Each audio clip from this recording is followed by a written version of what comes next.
Hi, and welcome to Chats Over Coffee with my yoga teacher. I am the yoga teacher part of this podcast, and I have a good long chat with my friend and fellow yogi and comedian, Peter Brush, and then we snip it down to something that's more interesting for you. We talk about meditation, yoga, mindfulness, happiness, hopefully bringing a lighthearted feel to it all, so nothing super serious. I hope you enjoy listening. If you want to get in touch, feel free to get in touch. Here's the podcast. It was quite a tough class yesterday, wasn't it? Yeah, I'm achy today. I slept really well last night. And I was in bed thinking, I feel knackered. Why am I feeling knackered? And then I was like, oh yeah. I remember now. Because I haven't felt that worked out from a class for a long time. Really? Yeah. I just feel like all my classes are the same. And then I talk to people and people would tell me different things like, oh, that was about right. Or, oh, that was really hard. And I feel like it was the same as last week's vinyasa class. No, this one was definitely challenging. Good challenging. Like, I was like, rose to the challenge. Like, I thought she's trying to get me to break here, but I'm gonna show her. Well, that is the point. A little bit, isn't it? To push yourself in it's good. A comfortable way. Well, I thought it was good, but when I was messaged you afterwards to say I thought you were taking me a bit too literally when I said it was not quite torture, and I thought, no. So I need to use more emojis to get across what I'm saying. GIFs. Yeah. Just go for the GIFs. My mother-in-law loves GIFs. She went through a phase of you putting all these GIFs after everything she would say, and they were absolutely spot on. I don't know how she found them. No, I think your GIF and emoji game's pretty strong, to be honest. Really? Yeah, I think so. But you've probably just been doing it more than I have. I'm not saying I'm looking at it and thinking, I'll show her, and in 6 months' time I'll be up to speed with my GIFs. But what a weird thing to be competitive with. Oh, no. My gifts are better than yours. It's one of those things where I've just been reluctant to get on board with it. I didn't use acronyms for a long time, and even now I still don't use LOL, but I will use TBF and To Be Fair. And, okay. My favourite acronym is TLDR, Too Long Didn't Read. It's a funny thing to just, if someone puts a really sincere long Facebook post, it's just quite funny to stick that on as a reply. So I don't use them that often, but I've been slow to the emoji game. A lot of people seem to replace words with emojis in sentences. I find that a little bit weird.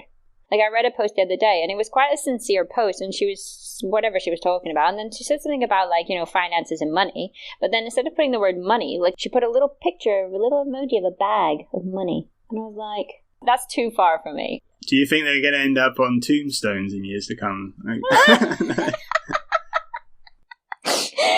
to translate it like we do with hieroglyphics, It's the money bag and the heart and the dove. What's it mean? Always good for a sticky out smiley face thing. What? It would be like a picture of a person with a baby and then a heart and a loving mother, Yeah, it would be that, wouldn't it? Ugh. Grim future. I should record my own GIFs maybe or something. Oh, that would be great. Yeah. Just that one that they always use with Leonardo DiCaprio as Jay Gatsby. I should just just do my own head in that or something. That says something, doesn't it? That film was so bad that the only thing it's been remembered for is a meme. I say I haven't seen it, but apparently it's not. I haven't seen it. Have you read the book? No. You never read The Great Gatsby? Oh. I didn't like reading the classics in high school when they tell you to read all the classics and you're like, my name is Ishmael. Ooh, sorry, I fell asleep. I have read Moby Dick, but bloody hell, it's I think really I've read hard. it, but I honestly, I was almost reading it and not taking it in because I just. I had to reread so many pages because I just get myself halfway through and think, what do you say? And there's another one with a guy and a fish. That's a short story. Oh, The Old Man in the Sea. That's it, The Old Man in the Sea. Yeah, I read that one. That was also a bit thank goodness it's a short story. But I know there's supposed to be deeper meaning behind it. I understand that. I just didn't, as a teenager, I was just what is going on with this guy and this fish? A Great Gatsby's quite short though. That's got to be 150 pages or something. It's not really very. That's not too bad. Yeah. Not too bad. Hunter S. Thompson wrote it out word for word once because he said that he wanted to know what it felt like to write a great novel, so he just copied The Great Gatsby in his typewriter. I don't think that's Doesn't count, that's is it? accurate representation of what it feels like to write a great novel. Oh, nice try, though. Good effort. Is that me at the Louvre tracing the Mona Lisa? Like, yeah. You're just like, I want to know what it feels like to make a great piece of artwork. when I was younger and people were like, oh, this is good because it's acclaimed, I'd be like trying to kind of make myself like everything that I was supposed to like. And I think as you get older, you sort of start going, actually, I don't like that classic film. Actually, I think it's a bit shit. You're kind of more comfortable with saying that. So, I'm going to walk around the Louvre one day and talk about, Venus de Milo, overrated. She's not even got any arms, for Christ's sake. But at the end of the day, art is subjective anyway, isn't it? So if it doesn't say something to you, why should you like it just because you're supposed to like it? Yeah, definitely. Street art probably says more to more people than, stuff that they can see in the Tate Modern because they just understand it more. It says more to them about their life. Which is actually very similar to the thing I was going to say that in an email about how I think pasta shapes are really pretentious. Yes. Because they've all got these like really old like Italian names for pasta, aren't they? And you can't change. They can't change them, so they're like operas, aren't they? Like but some of the best pasta art going on is actually going on in tinned pasta. Like Thomas the Tank Engine. Mickey Mouse pasta, like that speaks to people and more, it speaks to more people than like a pasta bow tie, doesn't it? So, but it's sneered at by the pasta intelligentsia or whatever. You're never going to go to a fancy restaurant and get a £50 meal and come out with like a little portion of Scooby-Doo pasta. No. But that's more artistic than a bow tie, isn't it? Don't you think? I like that. Well, I'm glad I got that out. I agree. Okay. Oh, good. Anyway, I'm glad we're still cool. After my sort of thinking you're getting the wrong end of the stick of things. I never get the wrong end of the stick. I'll always assume that whatever you're saying is really nice. And then later you'd be like, I was quite angry then, Kayla. And I'd be like, oh, were you? I don't know. I just have so much paranoia about things getting taken the wrong way when it's just the written word. Because when someone writes something, it's just open to probably the worst interpretation often by the other person, I think. But do you not think that comes back to how you think and how much of a positive person you are in the first place? Like, if you always think everything is negative every time you read it, like, surely that's something that person needs to work on a little bit. Yeah. I remember saying that you could go the other way as well. You could always think everyone's being absolutely loving of you, and really everyone's being sarcastic. But how bliss would it be to live in that world? No, that's probably true. But I think it does happen a lot. It probably would happen more with people that you don't know especially well, I guess, wouldn't it? Like, that's why people have fights on the internet all the time, because people will say, oh, well, you've just said that and you can't take it back because you've written it, and they'll read it in a way that is not exactly what you meant, and then the language is limited anyway, I think. Like, I was thinking about this the other day. You're just given a bunch of words, aren't you? Like, and you're like, yeah, okay, bear with me.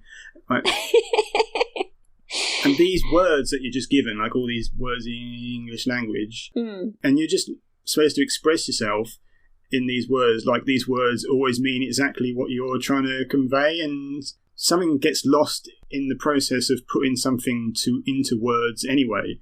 You're having to sort of pick the words that you are aware of that suit you best when you're trying to convey yourself. But something's lost in the process of doing that because you're compromising on the words, so they don't 100% reflect the exact feelings that you had when you were writing them. You can't do it. So that's the problem with language, basically. Do you know? Does that make? Yeah, I'm right there, aren't I? Absolutely, absolutely, 100%. Are you having trouble saying what you want to say? Yeah, exactly. Ironically, yeah. But stuff gets lost immediately when you are saying anything. You just and we didn't even used to have language anyway. What? Just grunt and point? We used to grunt and point, and so. when we didn't have language, how did thoughts manifest themselves in our brains? It must have just been completely different. It'd be more emotional. It'd be more like feelings rather than articulated thoughts. Exactly. Like even something like, oh, there's a bear. You'd be thinking about it, but you wouldn't think it in the words wouldn't occur to you, would they? So I mean, I'm not sure. I mean, bears never come at me, so I'm not sure whether. I bet you would actually not think anything if there was a bear coming at you. I think you'd probably be like, let me find the exact words to express my emotions at the time before I move on. Yeah, that's maybe a bear coming towards you is a bad example, but just something like, I need to do that later, or something like, I must finish that cave painting. One of my favorite series ever of all time is Robin Hobb, and she's written, I think there's like 12, 13 books on Fitz and the Fool. So it is fiction, obviously, and it is also like a little bit fantasy. So there's a little bit of, not necessarily magic as in like Harry Potter, but there's some things going on that we don't have, things like that, connections and stuff. And one of the things is called the skill. It's like some sort of like mental connections. They can talk to people through the skill without having to talk with their mouth. They can convey emotions without having to use vocabulary. And I just love it so much, because one of the things is like, when he gets really kind of lost in the skill or whatever, he's just like, oh God, why would we ever try and use words? Who needs words when you can just, he's just like sending out all his feelings or whatever. I don't know. It's so good. Emojis. Mental emojis. But I so agree with that. Words are just so restricting. Definitely. That's why I use the wrong ones all the time. That's why I mess up whenever I meet anyone for the first time. I always use the wrong words. And I mean, I don't know what your first impressions of me were at all. Probably. No impression? Is there? No impression. Is that fantastic. Worse than like? So the only thing worse than being talked about is not being talked about. I know, right? The only thing worse than making a bad impression is making zero impression. Sorry. It's all right. Well, admittedly, when your first impression would have had to have been in a class with 27 other people, and maybe you slip in at the end to say thanks, and while you're slipping out the door, there's not really a chance to make impression, to be honest. I wouldn't expect you to even remember me at all from that, really. So it's not like, well, I didn't up then. That's at least something. So. Yeah, hooray. Okay, so continuing with our Niyama's discussion, which you'll have to go back and listen to some old podcasts if you don't know what I'm talking about. The next Niyama is Santosha, which is contentment. I am right, aren't I? You're the yoga teacher, so... Yeah, but I can't remember what we talked about. Oh, but you weren't asking me what the Niyamas were. No, I mean, am I right? And then we're on our second one, aren't we? Yeah. Second, yeah. Okay. So the second one is contentment, which is Santosha. And basically, I think that's a great one, because contentment is something that we all kind of struggle with a little bit, but also you don't want to fall into too much contentment where there's no growth. So it's like finding a balance between continuously trying to improve yourself, but also not attaching your happiness to that improvement. So I went to a teaching at the Buddhist temple in Ulverston, the Manjushri Center, if you want to look it up. And and one of the teachings there, she said, we have this idea in our lives that, we attach our happiness to a goal. So I'll be happy when I finish uni, or I'll be happy when I buy this house and it's all gone through and I'm finished with that. And then the next thing is, I'll be happy when the roof is replaced, because goodness sakes, it's starting to leak, And then there's another one. Oh, actually, I'll be happy when I retire and I move to the Lake District. Wouldn't that be great? I'll be happy when that happens. And then before you know it, you're dead. And you basically lived your whole life not being happy because you were trying to be happy when something happened. And that's not a way to live, right? So the idea is that you find that contentment now, and maybe you do that on a larger scale. Like maybe you are quite happy with where you're living and things like that. Or maybe it's a little bit smaller, like you're really happy that you've got a hot cup of tea when it's really cold, or something quite small. So it's about finding that contentment where you can, but not necessarily losing sight of, self-improvement in general, or aiming for goals, but just not attaching your happiness to that, because goals change as well. Like I've heard so many stories from yoga teachers who start to teach yoga because they like it. Maybe they're strong Ashtanga or something like that, strong yoga teachers that are really pushing themselves, doing handstands, doing headstands, doing crazy things that I probably don't do, and then like something happens, not necessarily in yoga, not necessarily anything to do with yoga. Maybe they're playing a sport, maybe they're playing tennis or something, and they hurt themselves, or maybe something develops in their body that's painful, and they end up, maybe having a little bit of surgery on a tendon or something that's been damaged, and that's it. Like, this is going to take months to get over. There was a lot of damage, and this is, life-changing kind of, not necessarily life-changing because it's a bad injury, but life-changing because your life was wrapped around something related to movement, and then that movement is restricted now, so it feels life-changing. And I've heard so many stories of yoga teachers that have entered that, and then they're like, oh, I completely misunderstood why I was coming to my mat. Here I am trying to push myself to become like a yoga athlete? Like, that's not a thing. Yoga isn't in the Olympics, It's a thing to better connect with your body. So, I don't know. I think finding that contentment can also apply on your mat, not trying to push yourself to the point where you either hurt yourself, but also understanding that other things are going to affect your practice. And that means that you have to be content with wherever you're at that day. Even if it's just as simple as you twisted your ankle. Next day you go to class, maybe you think, oh crap, I can't actually do any of this. I have to leave. Like, that's, finding a bit of peace with that as well. Okay, I've talked a lot again. Yeah, that's fine.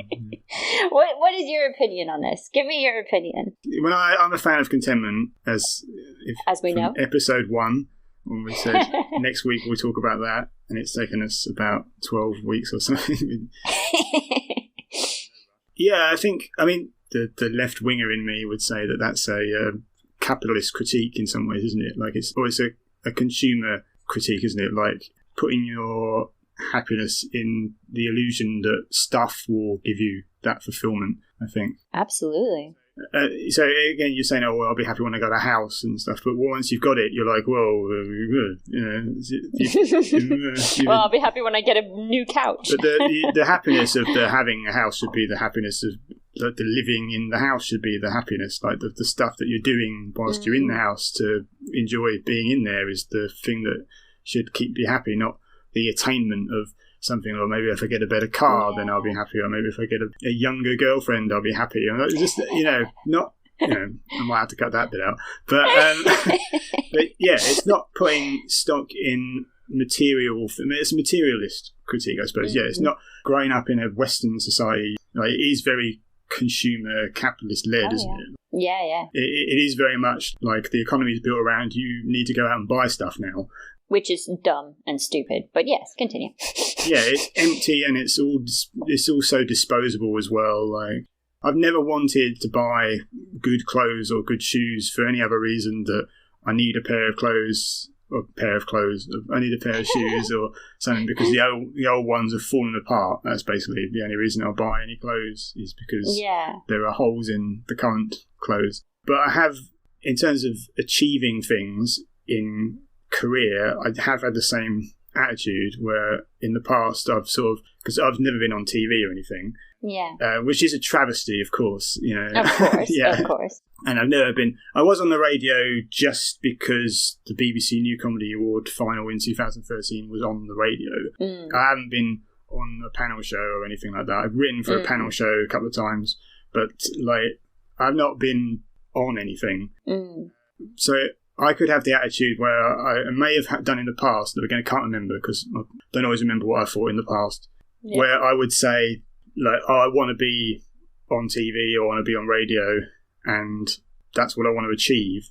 And that obviously hasn't happened, but I mean, I do think, like, I've thought, oh, I want to get a paid spot at that club. I've felt that before. Like, a lot of people want to play the Comedy Store in London and get a paid weekend there, and they've never paid me for a gig either. So again, that's another travesty. But you know what I mean? Like, if you say, oh, I want these things, then once you've had them, you're like, well, what next? Like, so I'd rather think of it in terms of what I really want to achieve is to just like continually get better at what I'm doing and allow other things to take care of themselves, really, rather than I remember, I quite like snooker. I don't know if you like any sport at all. What? Sports? Yeah. Tennis is alright sometimes. No, I quite like tennis, yeah. I have watched some snooker. I think it's really absorbing. I think it's a great game to watch. But I quite like Ronnie O'Sullivan, even though, I don't really know how the content of his character, especially, is a bit enigmatic. Great to watch. Very interesting character. Like, when he wins a tournament, he sort of says, like, people are always saying, because he won a lot, like, oh, you must be really pleased to have won all these things. And he says, well, about 15 minutes after you've won it, you're thinking, oh, well, what next? Like, it was the getting there that was the enjoyable, challenging part. Yeah, where they say that the fun is in the journey, or whatever. So then you're just like, oh, well, here's this crappy trophy, like, made out of perspex that I'm holding up for 15 minutes and having a photograph taken with confetti thrown on me, and now what? You know, so if you're living life with goals like, about achieving material things or like material goals, I don't know if you count those landmarks as material or not, but I think they don't make you happy when you got them, because then you'll just think, well, now what? So I think it's framing my... So I'm going to have to cut loads of this because I think we've been talking for about 5 minutes here, but I think it's changing the prism of what you think will make you happy. I listen to those Stoicism talks on Sam Harris's app with some bloke, and a lot of people don't like Stoicism, and I understand that, because if someone's telling you to be stoic, they're often being quite rude to you. Like, if they're saying that you should be grateful for what you've got now. It's not very empathetic, is it? If you tell someone to be grateful. If you encourage someone to notice what they are grateful for already and just acknowledge that, I think that's a bit of a healthy way, a bit of a better way of saying it. If you can come to it yourself and realise that you should be grateful for some of the things that you have now. Because one of the lines in that set of Stoicism talks was that you probably are a lot happier than you think you are now. One of the techniques was to do negative visualizations, where you sort of take something that you're grateful for now and imagine your life without them being there, so like a partner or something else, and then you will realize that, you know, life would actually be worse without some of the things that you've already got. And if you happen to do that and it's better, you need to do some deep thinking. No, yeah, absolutely. I'll just add this to it as well, because, like, I think that kind of goes along with, like, you know, you're saying about being grateful, but, like, it's really hard to measure, like, say, how uncomfortable you are or how comfortable you are without being uncomfortable. And I was noticing, I think it was just yesterday, actually, after yoga, and I was just upstairs, and I'm in my comfy clothes. My yoga clothes are really comfortable because I don't wear an armored suit. I know. I don't wear those like spandex tight yoga clothes that everyone's like can't breathe in. No, I tend to just wear cotton leggings and bamboo tops and stuff. So they're super comfy. So they're my comfy clothes anyway. So I was upstairs. I was doing my comfy clothes, and I said down to her, I said, "Oh, yeah, I'm so uncomfortable."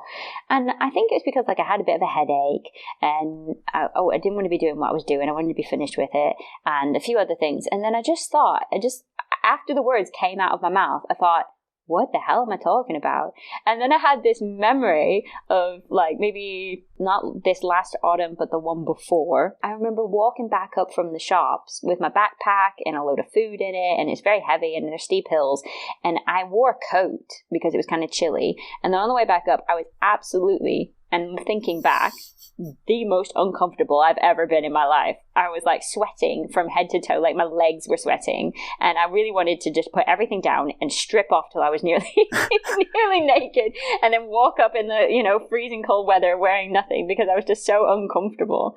But I remember just like pushing through and getting home, and then, you know, taking all my wet clothes off and changing and getting a shower and all this kind of stuff. And I just remember thinking, like, God, if I thought I was uncomfortable last night in my comfy clothes right after a nice yoga practice, what an idiot. Like, I just felt so silly. Like, as soon as it came out of my mouth, I just thought, oh man, I need to do something to make myself uncomfortable so I don't let that happen again. But like, I ended up kind of almost, like you're saying, not being grateful because I had nothing to gauge it against, because it'd been so long since I'd done something that made me really uncomfortable that I lost that kind of like gauge or whatever. That's something to compare it against. Well, this is what I sort of was half alluding to weeks ago, where I was talking about having highs and then lows, and not trying to cut out, like, to have more of an equilibrium with the way you sort of feel. And that, you know, it's not absolute science. I don't think if you have like a really good night out, it means that you're going to definitely be sad the next day in an exact opposite sense. But I think that there is kind of something to that. Perhaps you can't have as happy an experience without having had negative. A stupid example maybe, but like, do you know, like when you really, really need a wee and you can't, and you're really, it's awful, and you're like, oh, I mean, how great is the wee when you finally have it? That's just so enjoyable. But you would never have had that enjoyment without the horrible build-up before, would you? So, speaking of needing a wee, do you think we could have a potty break? Because I'm just down to a massive cup of coffee and half a cup of water. That is fine. Yeah. Okay, I'll be right back. And now, a few words from our sponsors. Hi everyone. I've had a few inquiries directly from podcast listeners about joining my yoga classes. If that is something you're interested in, please do get in touch. Go onto my website, KaylaMcCormackYoga.com. Go right to the bottom and you'll find a form you can fill in to get in touch. You'll also find a lot of information on my website of my class schedule, private classes, and public. So do get in touch. It's great for everyone. You don't have to be good at yoga. We all have to start somewhere. Hopefully, I'll see some of you in class soon. Hello. Oh, that's quick. Hope you wash your hands. Oh, yeah. Yeah. So, I know what you mean about contentment and stuff. Gratitude and mindfulness, that's a way to build contentment, I think. Yeah. Yeah. Being present and being grateful, yeah. Yeah, because there is only now. I mean, they don't have been absolutist about it and sort of like never ever plan for anything or like look forward to anything or look back on anything. But in general, like a lot of you either was it dwell on the past and worry about the future. Like, if you could sort of train your thoughts not to do that quite so much, then it's beneficial, I think. Yeah. So if I never get a spot at the comedy store or never get put on TV or radio, I'm fine. Yeah, it doesn't bother me. If it happens, it happens by virtue of me taking care of the other things. Because at the end of the day, you can't take it with you anyway, can you? Yeah.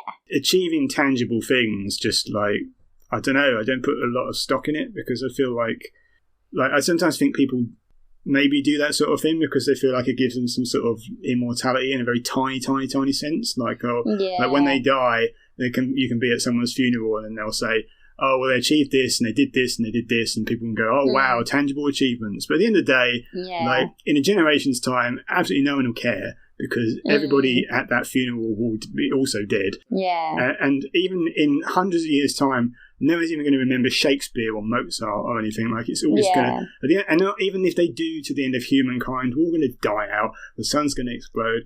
None of it will mean anything. So what's the point in leaving tangible things behind? I mean, the only...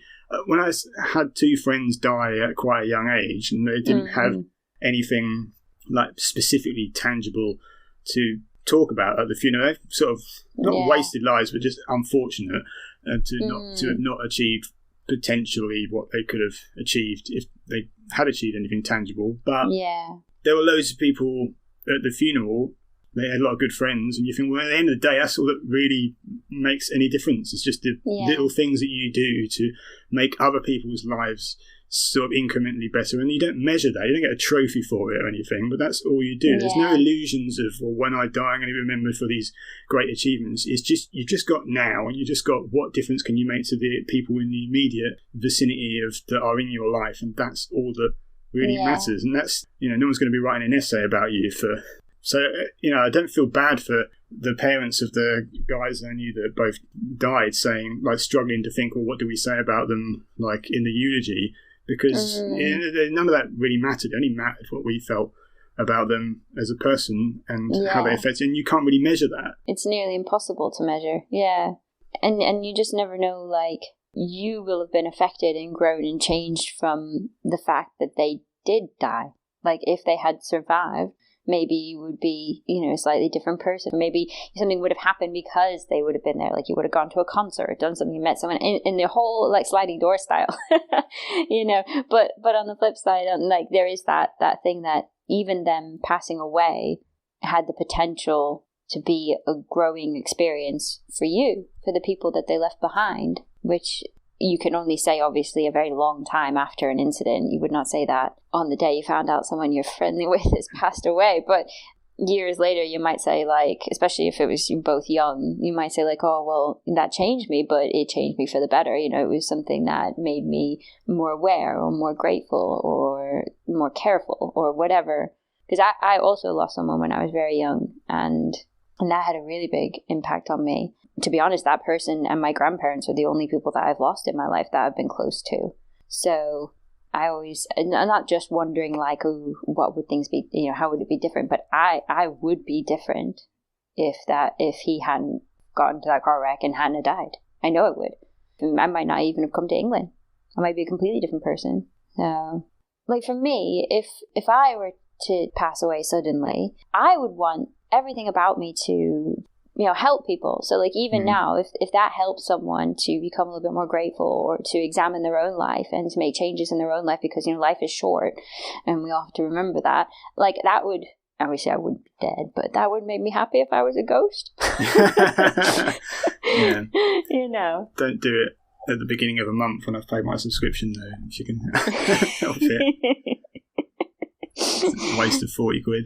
You'll have to try and get a lawyer to get in touch with whoever's doing my stage to I want my 40 quid back. And then, like you said, in the end, was it really matter? Because I've actually just written an essay question on the merger between Andromeda and the Milky Way. So even if you forget that the sun is going to turn into a red giant and consume us all, there's also the fact that our two galaxies are going to merge, and then we won't be in the habitable zone anymore, in our galactic habitable zone, and then it just keeps going, and then eventually we'll maybe even all just go back into a little black hole, and who knows. Well, the long-term future is not rosy, is it, really? Thank you for listening. You might have noticed that I'm not Peter, but I'm still telling you thank you for listening.